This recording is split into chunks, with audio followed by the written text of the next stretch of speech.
Hello students, welcome again. आज की अपनी इस क्लास में हम माइक्रो प्रोसेसर 8085 के लिए डिफरेंट एड्रेसिंग मोड्स को डिस्कस करेंगे। ये आपका सब्जेक्टिव प्रॉब्लम भी बनाता है एज वेल एज ऑब्जेक्टिव में भी आपको मैच द फॉलोइंग और इस तरह के ऑप्शंस में या इस इंस्ट्रक्शन में कौन सा एड्रेसिंग मोड यूज़ हुआ है, ये ऑब्जेक्टिव प्रॉब्लम का भी एक हिस्सा कवर करेगा। तो सबसे पहले हम ये डिस्कस करें कि एड्रेसिंग मोड होता क्या है। जब भी आप माइक्रो प्रोसेसर को या किसी भी लैंग्वेज में आप जब प्रोग्राम लिख रहे हैं तो आप कुछ इंस्ट्रक्शन दे रहे हैं। आप माइक्रो प्रोसेसर को कह रहे हैं कि आप कुछ अरिथमेटिक या लॉजिकल ऑपरेशन जो है वो परफॉर्म कीजिए। तो उसके साथ साथ आप उस इंस्ट्रक्शन के ऑपरेशनल कोड के साथ साथ आप ये भी मेंशन करेंगे कि ये ऑपरेशन किस डेटा पे होना चाहिए। तो डेटा आप माइक्रो प्रोसेसर कहाँ से उठाएगा? माइक्रो प्रोसेसर को अपने टास्क को परफॉर्म करने के लिए दो इंफॉर्मेशन चाहिए होगी। पहली ये कि उसे क्या करना है, दूसरी ये कि उसे ये जो भी ऑपरेशन है वो किस डेटा पे और परफॉर्म करना है। तो पहला जो जब भी इंस्ट्रक्शन होगा, इंस्ट्रक्शन का फर्स्ट पार्ट जो है जो कि टास्क परफॉर्म करने का टाइप डिस्कस करता है, उसे हम बोलते हैं opcode. Opcode means a code defined for operation to be performed. उसके बाद जो फॉलोइंग जो आपकी इंफॉर्मेशन होती है दैट इज ऑपरेंड। ऑपरेंड का मतलब है डेटा, कि ये ऑपरेशन आप इस ऑपरेंड पे, इस डेटा पे परफॉर्म कीजिए।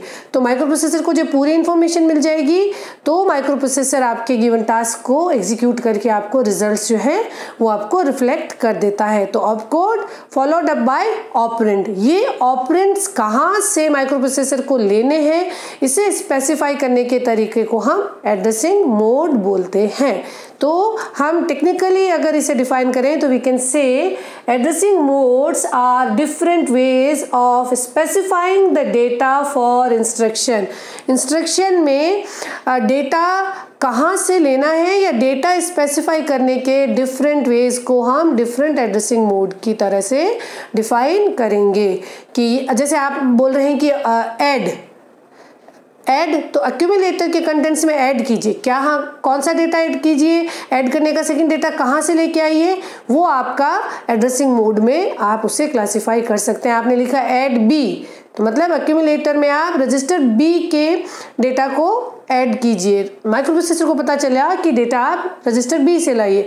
आपने लिखा ADI 70H, तो आपने ये लिखा, इमीडिएटली आपने ऑपकोड के बाद पीछे पीछे डेटा को मेंशन किया और माइक्रो प्रोसेसर समझ लेगा कि एक्यूमुलेटर में मुझे 70H जो है वो ऐड करना है। तो टाइप ऑफ इंस्ट्रक्शन से हम फर्दर पता लगा सकते हैं कि ये इंस्ट्रक्शन किस तरह का एड्रेसिंग मोड है अपने साथ कैरी कर रहा है। तो जो डिफरेंट एड्रेसिंग मोड्स 8085 में अवेलेबल हैं, हम स्पेसिफिकली 8085 की बात कर रहे हैं। In microprocessor 8085 available addressing modes are, कौन कौन से एड्रेसिंग मोड जो है वो 8085 सपोर्ट करता है। उसका पहला एग्जांपल है implied mode. Implied mode, operands are specified implicitly in instructions. Instruction में इम्प्लिसिट मैनर में आपको मेंशन किया जाएगा कि ऑपरेंड्स कहाँ है। इसमें जनरली वो इंस्ट्रक्शंस आ जाते हैं जो रेफरेंस में एक्यूमुलेटर को ही हैंडल करेंगे, या जिसमें एक्यूमुलेटर आपका एक रेफरेंस रजिस्टर है और उसी पे आप अपना जो ऑपरेशन है वो परफॉर्म कर रहे हैं।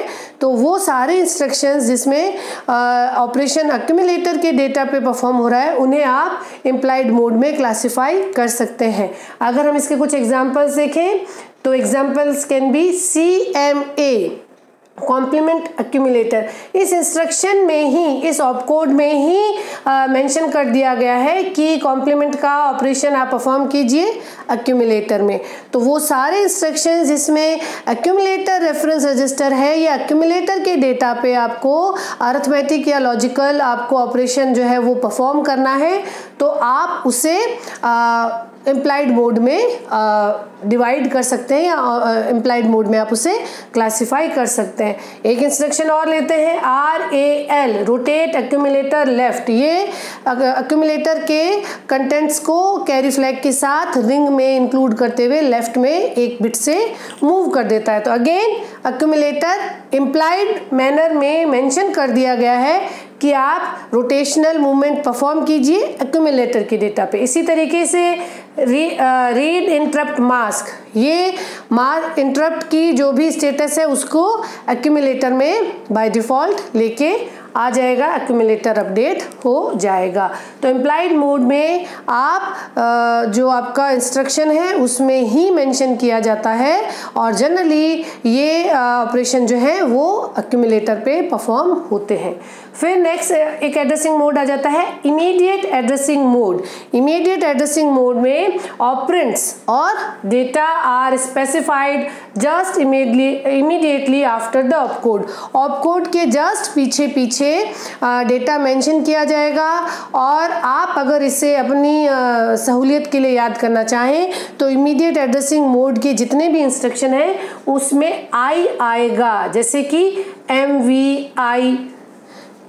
MVI, ADI, ठीक है, और आपका CPI। इस तरीके से जब भी आपके इंस्ट्रक्शन में आपको ऑपकोड में आप आई लिख रहे हैं उसके निमोनिक में, तो आप ये पता लगा सकते हैं कि ये एक इमीडिएट एड्रेसिंग मोड का इंस्ट्रक्शन है और इसमें ऑपकोड का जो नेक्स्ट हमें डेटा मिल रहा है उसे हमें ऑपरेंड की तरह, डेटा की तरह ट्रीट करना है। तो इसके एग्जाम्पल्स हो गए MVI-B 42H। MVI-B का एक ऑपकोड है, एक हेक्साडेसिमल कोड है माइक्रोप्रोसेसर के इंस्ट्रक्शन सेट में, आप उसे लिखेंगे और उसके पीछे जो भी इंफॉर्मेशन आई उसे 42H डेटा को आपने डेटा की तरह ट्रीट किया और रजिस्टर B में मूव कर दिया।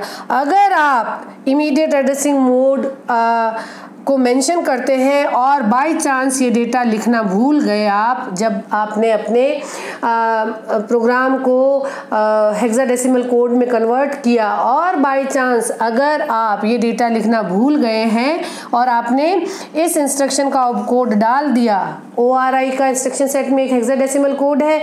आप प्रोग्रामिंग कैसे करते हैं? आप पहले प्रोग्रामिंग को निमोनिक्स की फॉर्म में लिखते हैं, फिर माइक्रोप्रोसेसर के इंस्ट्रक्शन सेट में जाके उसके इक्विवेलेंट हेक्साडेसिमल कोड को आप मेंशन करते हैं, फिर अपनी सेलेक्टेड मेमोरी लोकेशन से आप उसको हेक्साडेसिमल कीबोर्ड की मदद से आप उन मेमोरी लोकेशन में इन इंस्ट्रक्शंस को मेंशन करते जाते हैं। लास्ट में आप हॉल्ट का इंस्ट्रक्शन देते हैं और फिर जब आप उसे रन करके डिजायर्ड मेमोरी लोकेशन या रजिस्टर में आप कंटेंट्स को देखेंगे तो आप अपने आउटपुट को चेक कर सकते हैं। तो अगर इस तरह प्रोग्राम को लिखते वक्त निमोनिक्स से हेक्साडेसिमल कोड कन्वर्ट करते वक्त अगर आप ये इमीडिएट एड्रेस मोड के बाद डेटा लिखना भूल जाएंगे तो माइक्रोप्रोसेसर आपने ORI का जो हेक्साडेसिमल कोड लिया है उसे नेक्स्ट डेटा की तरह ट्रीट कर लेगा। इमीडिएट एड्रेसिंग मोड में माइक्रोप्रोसेसर नेक्स्ट एंट्री को डेटा की तरह ट्रीट कर लेता है। ORI 36H वो ये बोल रहा है कि आप लॉजिकल और फंक्शन इमीडिएटली परफॉर्म कीजिए एक्यूमुलेटर के डेटा के साथ। कौन सा डेटा? 36H, ठीक है। इसी तरीके से ADI add immediately with accumulator number 25H। तो ये सारे आपके इमीडिएट एड्रेसिंग मोड के एग्जाम्पल हो गए हैं। उसके बाद नेक्स्ट जो एड्रेसिंग मोड है वो है register addressing mode. Register addressing mode को हम क्लासिफाई कर सकते हैं कि operands are in registers that are part of microprocessor. ध्यान रखिएगा कि अगर आप रजिस्टर एड्रेसिंग मोड काम में ले रहे हैं तो आप वही रजिस्टर्स काम में ले सकते हैं जो माइक्रोप्रोसेसर की चिप पे या माइक्रोप्रोसेसर में इनबिल्ट है, उसी माइक्रोप्रोसेसर में रिजाइड कर रहे हैं और वो प्रोग्रामर के लिए अवेलेबल भी है, ठीक है। तो हमने 8085 में पढ़ा था कि BC एक्यूमुलेटर DEHL ये सारे जो रजिस्टर्स हैं ये प्रोग्रामर अपने प्रोग्राम में काम में ले सकता है। तो उन्हीं रजिस्टर में आपको डेटा मिलेगा। ये इंटरनल डेटा मूवमेंट है तो माइक्रोप्रोसेसर को मेमोरी रीड और मेमोरी राइट का ऑपरेशन नहीं करना पड़ता और आपके ऑपकोड फैच में 4th T स्टेट्स में ये डेटा ट्रांसफर या लॉजिकल जो ऑपरेशन है वो परफॉर्म हो जाता है। तो इसमें रजिस्टर में डेटा मेंशन किया जाएगा और वो रजिस्टर माइक्रोप्रोसेसर के ही रजिस्टर एरे के पार्ट हैं जो कि प्रोग्रामर यूज में ले सकता है। इसके एग्जांपल्स आप डिस्कस करना चाहें तो मूव C, B, तो इसका मतलब क्या है? रजिस्टर B के कंटेंट्स को आप रजिस्टर C में कॉपी कर दीजिए। उसी तरीके से add C, what does it mean? Register C के डेटा को आप एक्यूमुलेटर में ऐड कर दीजिए। INR B, इसका मतलब है रजिस्टर B के डेटा को आप 1 नंबर से इंक्रीमेंट कर दीजिए, तो ये इंटरनल रजिस्टर एरे में प्रोसेसिंग हो जाएगी और ये सारे जो रजिस्टर्स हैं वो माइक्रो प्रोसेसर को नोन है। ठीक है, फिर जो नेक्स्ट एड्रेसिंग मोड है जिसे हम यहाँ डिस्कस कर सकते हैं, that is direct addressing mode. यहाँ पे आप ऑपकोड देंगे और ऑपकोड को फॉलो अप करता हुआ वो मेमोरी लोकेशन भी आप मेंशन करेंगे जहाँ से कि आपको अपना डेटा पिक करना है, डेटा आपको सेलेक्ट करना है। फिर उस डेटा को अगर आप रीड राइट या कोई ऑपरेशनल इंस्ट्रक्शन आप उसको दे रहे हैं तो वो ऑपरेशन जो है वो उस पर परफॉर्म हो जाएगा। मेमोरी एड्रेस और location for operands are specified in the instruction जो है उसमें जैसे हमने लिखा है कि कोई 3 बाइट का इंस्ट्रक्शन है, कोई 2 बाइट का इंस्ट्रक्शन है, तो उस इंस्ट्रक्शन का जो हेक्साडेसिमल कोड आप बनाएंगे उस पूरे कोड में ऑपकोड के पीछे पीछे आप वो एड्रेस 16 बिट का एड्रेस भी मेंशन करेंगे जहाँ पे कि आप डेटा को रीड राइट या मूव करवाना चाह रहे हैं। डायरेक्ट एड्रेसिंग मोड में ऑपकोड को फॉलो अप करता हुआ आपका जो 16 बिट का एड्रेस होगा, इस इंस्ट्रक्शन को लिखने के लिए पहले आप एक मेमोरी लोकेशन पे इंस्ट्रक्शन लिखेंगे, उसके पीछे 2 जो आपने 8 बिट का डेटा एंटर किया है उसे हमारा जो माइक्रो प्रोसेसर है वो एड्रेस की तरह ट्रीट करेगा और वो उस एड्रेस पे जो आपका डेटा है उसको रीड या राइट करेगा। जैसे कि अगर आपने STA 2070H अगर आपने मेंशन किया था तो पहले आप STA का ऑपकोड लिखेंगे, फिर आप एड्रेस की LS भी लिखेंगे 70, फिर आप एड्रेस की MS भी लिखेंगे 20 और माइक्रो प्रोसेसर इसी सीक्वेंस में इसको बढ़ेगा और 2070H मेमोरी लोकेशन जो है वो प्रोग्राम काउंटर पे लोड हो जाएगी और जो एक्यूमुलेटर के डेटा हैं वो मेमोरी ब्लॉक में 2070H पे राइट कर दिए जाएंगे। इस ऑपकोड को पढ़ने के बाद 3 बाइट के इंस्ट्रक्शन को पढ़ने के बाद चौथा मेमोरी साइकिल जो है वो एक मेमोरी राइट के ऑपरेशन में आपका कंज्यूम हो जाएगा और आपका पूरा जो इंस्ट्रक्शन है वो एग्जीक्यूट हो जाएगा। तो यहाँ पे आप इंस्ट्रक्शन में ऑपकोड को फॉलो अप करता हुआ आपका वो एड्रेस होगा जहाँ पे कि आपको रीड या राइट करना है या कुछ और ऑपरेशन आपको परफॉर्म करना है। अगर आप IO डिवाइसेस की बात कर रहे हैं माइक्रो प्रोसेसर 8085 में तो आपका जो एड्रेस है वो 8 बिट का होगा, जैसे कि N07H एक्यूमुलेटर में आप 07H इस एड्रेस पे कनेक्ट की गई डिवाइस के डेटा को आप एक्यूमुलेटर में ले आते हैं और इस इंस्ट्रक्शन के बाद out 30H। What does it mean कि एक्यूमुलेटर के डेटा को आप इस एड्रेस से कनेक्टेड जो आपकी आउटपुट डिवाइस है उस पर आप लोड कर दीजिए। तो डायरेक्ट एड्रेसिंग मोड में ऑपकोड के पीछे ही ऑपरेंड का डायरेक्ट एड्रेस मेंशन किया जाता है जहां से कि आपको डेटा पिक करना है या डेटा राइट करना है, डेटा रीड या राइट आपको करना है, उसे आपने डायरेक्ट एड्रेसिंग मोड डिफाइन कर दिया। फिर आता है इनडायरेक्ट एड्रेसिंग मोड। अगर हम general definition indirect addressing mode की बोले तो ऑपकोड के पीछे जो एड्रेस लिखा जाता है वो एड्रेस उस लोकेशन का होता है जहाँ पे कि आपको फर्दर डेटा का एड्रेस मिलेगा। अगर सिंपल माइक्रो प्रोसेसर की बात करें तो ऑपकोड होगा, ऑपकोड के पीछे अगर 2070 लिखा है तो 2070H पे आपको एड्रेस मिलेगा। अगर वो एड्रेस आपका 3020 है तो व्हाट डज इट से कि 2030 से डेटा उठाइए। इनडायरेक्ट एड्रेसिंग मोड में ऑपकोड के पीछे वो मेमोरी का एड्रेस आता है जहां से आपको एड्रेस मिलेगा, ऑपरेंड का डेटा का एड्रेस मिलेगा। 2070 पे आपको एड्रेस मिलता है, 2 मेमोरी रीड से एड्रेस मिलेगा और उस मेमोरी एड्रेस पे आप फिर अगर आप मेमोरी रीड या राइट करेंगे तब आपको ऑपरेंड मिलेगा। यहाँ पे अगर हम 8085 की बात करें तो उसमें इनडायरेक्ट एड्रेसिंग मोड में आप केवल रजिस्टर इनडायरेक्ट एड्रेसिंग मोड को ही यूज में ले सकते हैं। आप वो एड्रेस इनडायरेक्टली अगर माइक्रो प्रोसेसर को बता रहे हैं तो आपके पास लिमिट है कि वो रजिस्टर पेयर में ही स्टोर किया जाएगा। आप मेमोरी लोकेशन जहां से आपको रीड और राइट का फंक्शन करना है उसे आप एक ऑलरेडी एक रजिस्टर पेयर में स्टोर करके रखते हैं और फिर इस एड्रेसिंग मोड में आप उस रजिस्टर पेयर को मेंशन करते हैं। ये रजिस्टर पेयर आपके माइक्रो प्रोसेसर के रजिस्टर एरे के पार्ट है, वो उस रजिस्टर पेयर को पढ़ता है, उसके 16 बिट जो कंप्लीट डेटा है उसको एड्रेस की तरह ट्रीट करता है। यहाँ पे हमें एड्रेस पाने के लिए एक इनडायरेक्ट पाथ जो है वो हमें कवर करना हुआ, इसलिए इसे हम इनडायरेक्ट एड्रेसिंग मोड बोलते हैं। 8085 में इनडायरेक्ट रजिस्टर एड्रेसिंग मोड जो है वो पॉसिबल हो सकता है। इसमें memory address for operands are further stored in register pair. आपके जो ऑपरेंड का एड्रेस है वो एक रजिस्टर पेयर जो कि जनरली बी, सी और डी ई रजिस्टर पेयर में स्टोर किए गए होंगे।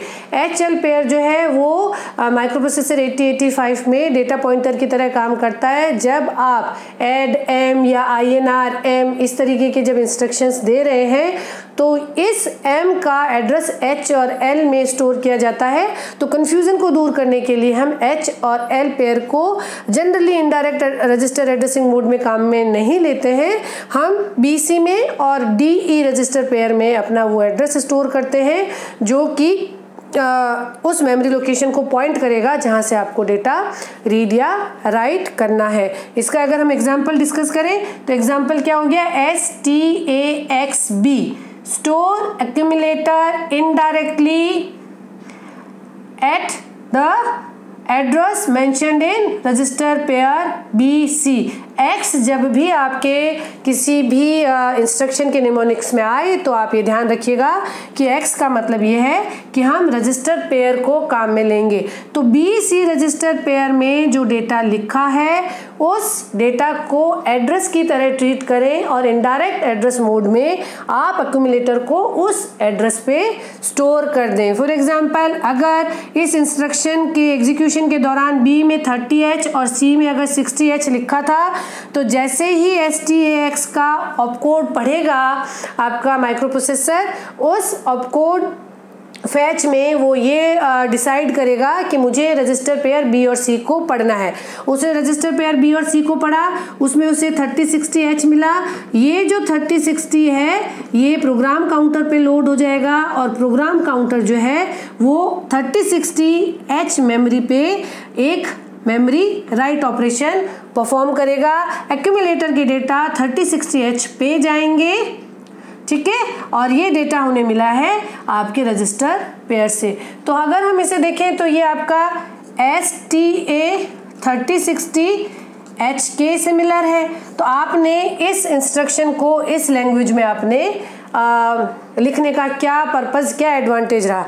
ध्यान दीजिए कि इस इंस्ट्रक्शन को लिखने के लिए आपको 3 बाइट रिक्वायर्ड है, पहला ऑपकोड के लिए और 2 बाइट्स जो है वो आपको मेमोरी रीड करके एड्रेस उठाने के लिए, फिर आप उस पर एक मेमोरी राइट का इंस्ट्रक्शन और करते हैं। जबकि अगर आप इस इंस्ट्रक्शन को अगर माइक्रो प्रोसेसर में राइट डाउन करना चाहते हैं अपने प्रोग्राम के, जब आप इक्विवेलेंट हेक्साडेसिमल कोड बनाएंगे तो आप देखेंगे कि इस इंस्ट्रक्शन को आप एक ऑपकोड में आप उसको राइट डाउन कर देते हैं, लेकिन इसने प्रोग्राम को लिखने के लिए मेमोरी स्पेस अगर बचा दिया है, 2 बाइट कम इसको लिखने में काम में आई है, तो इसके वाइस वर्सा आपको 2 रजिस्टर पेयर्स जो हैं वो मेमोरी लोकेशन को स्टोर करने के लिए आपके बिजी हो गए। और अब आप अगर काउंटर या आप और अगर दूसरा मेमोरी पॉइंटर बनाना चाहते हैं तो B और C जो है वो ऑलरेडी बिजी है। तो एक फ़ायदा आपका दूसरा किसी पे ऑफ की फॉर्म में आपको काम में लेना होगा। तो इनडायरेक्ट एड्रेसिंग मोड जो है वो कम मेमोरी लोकेशन में मेंशन किया जा सकता है, लेकिन as well as register array के वो रजिस्टर्स जो कि प्रोग्रामर के लिए अवेलेबल थे वो उसमें बिजी हो जाते हैं और आपके जो ऑप्शंस हैं वो कम भी हो गए हैं for further choosing any register for your programming option. तो यहाँ पे हमारे जो 80-85 के डिफरेंट पॉसिबल एड्रेसिंग मोड्स हैं उनकी समरी हमने डिस्कस कर ली है। आप इसे सब्जेक्टिव प्रॉब्लम के रूप में भी फेस करेंगे अगर आप बीटेक के स्टूडेंट हैं, जिसमें मेंशन किया जा सकता है कि explain different addressing mode in microprocessor 8085 as well as competitive exams में इस पे बहुत सारी वैरायटी के साथ आपके ऑब्जेक्टिव प्रॉब्लम्स भी बनते हैं। तो इस सेक्शन को कंप्लीट करने के बाद अपने नेक्स्ट वीडियो में हम माइक्रोप्रोसेसर 8085 की प्रोग्रामिंग पे बेस्ड कुछ प्रैक्टिस करेंगे। इसमें हम डिटेल प्रोग्राम भी लिखेंगे जिसमें आपको ऑब्जेक्ट मेंशन कर दिया गया और आपको प्रोग्राम लिखना है, एज वेल एज जो प्रीवियस गेट और इंजीनियरिंग सर्विसेज के एग्जाम्स हैं जिनमें आपको प्रोग्राम मेंशन करके पूछा गया है कि इस प्रोग्राम के एग्जीक्यूशन के बाद क्या रिजल्ट रहेगा, या ये एग्जाम ये जो इंस्ट्रक्शन सेट है वो क्या एग्जीक्यूट करके आपको रिजल्ट्स दे रहा है। तो उस तरह के डिफरेंट जो प्रोग्राम्स हैं उनको हम डिटेल में डिस्कस करते हैं। Keep learning, keep watching. Thank you.